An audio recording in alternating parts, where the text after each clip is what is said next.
Hi guys, welcome back to my channel. Yes, the Riva is back. Clock it. So those who don't know, there was someone who took a drop on it and disappeared for one fucking year and is back now. We don't know who is he.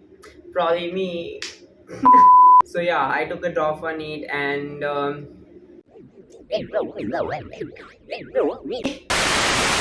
took a drop for NEET and I went to coaching in Akash and in Delhi.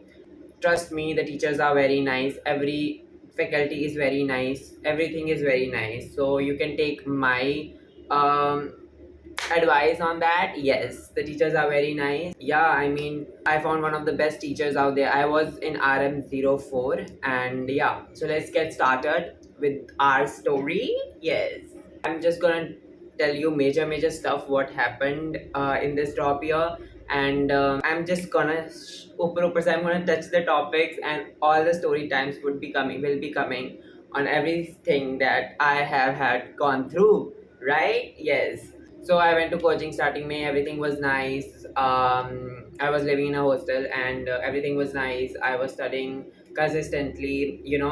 Classes होती थी तुम्हारी 10 से 3 बजे तक, and then you take a break and then you sit to study. And I used to study for 4 hours straight, and then I used to take break while having dinner, and then again used to sit. So ये 3-4 महीने तक चला, right?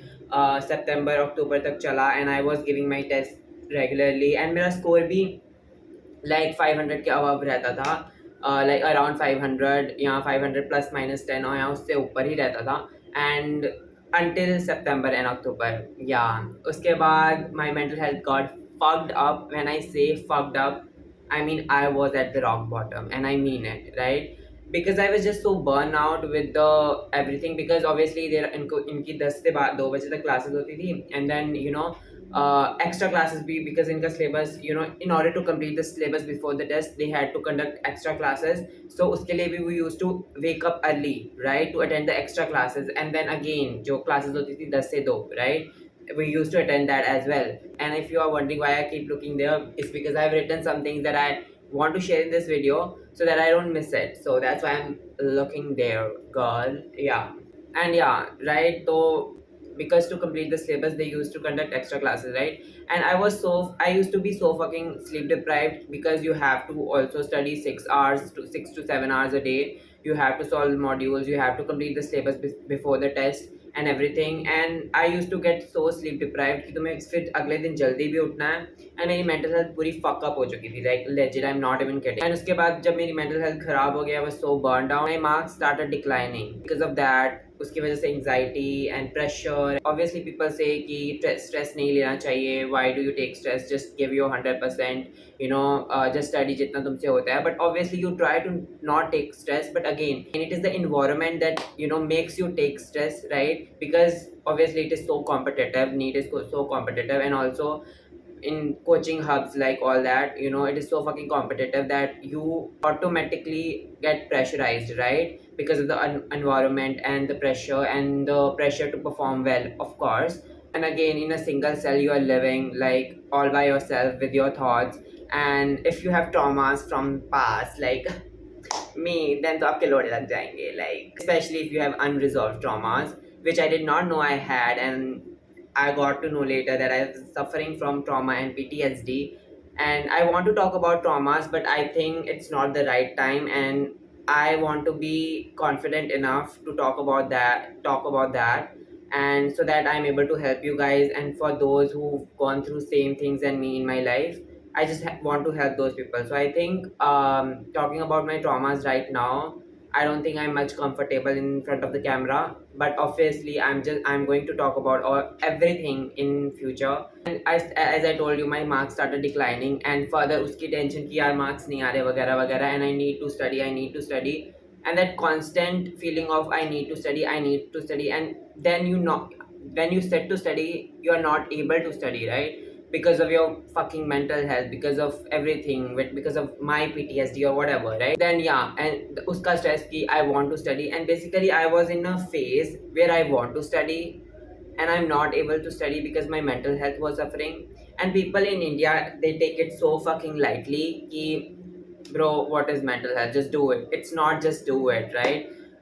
it feels like on the surface level, just do it bro, you want to study, you just do it. Because and I मेरा भी यही opinion था starting में कि भाई just sit and study, right?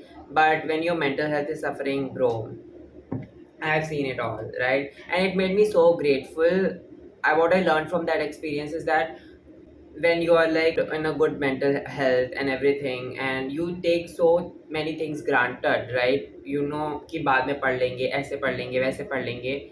And that moment made me realize कि when I genuinely wanted to study and I wasn't able to, because of whatever reasons, because of my PTSD and everything, because of my bad mental health, it genuinely made me realize and made me grateful that how often we take things granted, right? And and whenever right now as well, if I don't feel like studying, I just have like flashback ki when at that time when I wanted to study and मेरे से पढ़ा नहीं जा रहा था. I also remember one time because मेरे coaching में marks कम आ रहे थे. I remember I ran to the hostel like जैसे क्लासेस खत्म हुई. I ran and legit ran and I was like मुझे जल्दी खाना खाना है and I have to change and I have to sit down to study because I need to study. And obviously when I sat down to study, I wasn't able to because my mind was just not focusing on the topics. My mind was just in flashbacks, right, of whatever I went through in past and whatever, right? Because of that, and also because of poor mental health and exhaustion and burnout. And so while all of this was happening, it was again, it was in mid December, and mind you, I had the first panic attack in my life.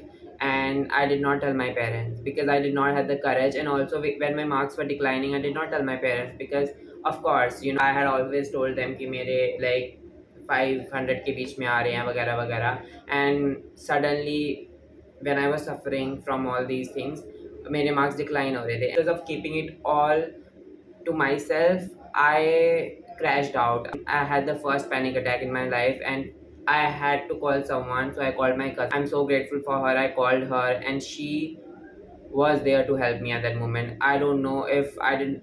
I just don't know what had have happened if I had not called her, because I was in a state where I couldn't even catch my breath. I called her. She helped me calm down.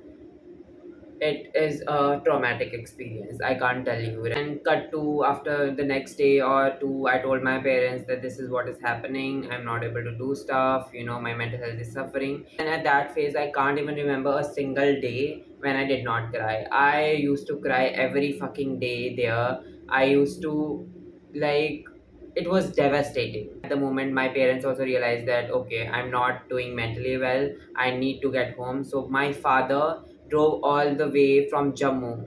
So I have not done the Q&A. I'm basically from Jammu and I went to Delhi. So my father drove all the way from Jammu to Delhi to pick me up, and obviously by car because we had to shift everything. I was going permanently home because I was done with the environment. I was so done. Just had to make this decision for my good that I need to get home. My parents advised me that it's better you get home, and I agreed to them and I went home. And I also got hospitalized twice. I'll attach the photos if I have it. And yeah, so all in all, I have gone through so much in this drop year, but I do not have any regrets. You know why? Because I gave my 100%. Even when I came back home, I went to therapy. I took therapy for 1 month, and then I made a conscious decision of not continuing it because I was mentally better and I was doing better. And obviously, therapy is fucking expensive, and nobody forced me to leave the therapy. It was my own decision to, you know, that I don't want to continue it, right? And obviously, when I'm financially independent on my own, I will continue further. And I won't say I'm fully healed from the traumatic events that I've been through, but I would definitely say that I've gotten better. Yeah, and healing is a journey. So if any one of you also going through any past trauma or you have PTSD or something, I will create videos on this once I feel confident enough. But I just want to say that healing is a journey, and be kind to yourself and just love yourself more, even 1% every day. I wasn't lazy, I was just showing up every day. Given that I was going through so much, at that phase of my life. And trust me, it gets better. You see me laughing today. At that moment, if someone had told me, it will get better, I would have slapped him because it was so fucking pathetic. My condition was horrible, right? And I did not see my future well enough. I'm actually proud of myself that even after all of that, everything that I've gone through, I still showed up. I still fucking showed up and sat down to study, irrespective of how hard it was. When you suffer from PTSD and everything, you go into, while studying, you go into survival mode. And people who have gone through this might know this, right? And then obviously, then boom, it's you cannot focus no more. Your body goes into survival mode and you cannot focus. You have to calm yourself. You have to take time out to calm yourself, to ground yourself, and then come back. And it is okay to take breaks. You can take breaks, right? And I used to take breaks, and then again I used to sit down to study. Whether or not I get into medical college, either ways you would know it, guys. If I take a drop, you would know, or if I get into a medical college, you would know it, guys. Yeah, because this is what I do and I share my life out here. I love it, and I genuinely want to thank my cousin, to my one cousin and my friends that were there, right, to help me in that rock bottom. They genuinely uplifted me and I'm so grateful to have that in my life. And that's why I say make friends that are genuinely there to uplift you, not only ki maze kar liye, हाँ time pass kar liya. Make friends that would be there in your difficult times when you are at your rock bottom and would help you to get better and regain your spark. And at last, I just want to say that you are so much more than a single exam. An exam does not define your worth. You are greater than this. You are more than this. Please trust me, your life worth more than this. You are worthy of everything you desire. And if you stay true to yourself, that's all you need. If you stay true to yourself, if you genuinely work hard, trust me, you would never lose yourself. And even if you do, you would know that it would get better, and you would always be there for yourself in the difficult times. This drop year has taught me so much. I have gone through so much in this drop year. I don't have words to describe it, but as much as I suffered this year, it was also the overcoming from what was stopping me from past few years, to get better, to love myself more. I believe it had to happen, and trust me, God's plan is greater than any plan in the world, and it would be the best for you. And this drop year has taught me so much about myself, and I genuinely want to share everything. There have been so many stories that I need to share, right? And that, of course, would be in separate videos. And if you like my videos, if you like this video, please do let me know. And if you have any questions that you want to ask, you can drop it in the comment section, and I would try to reply every one of it. And up until then, please take care of yourself, and I'll see you guys in my next video. Bye.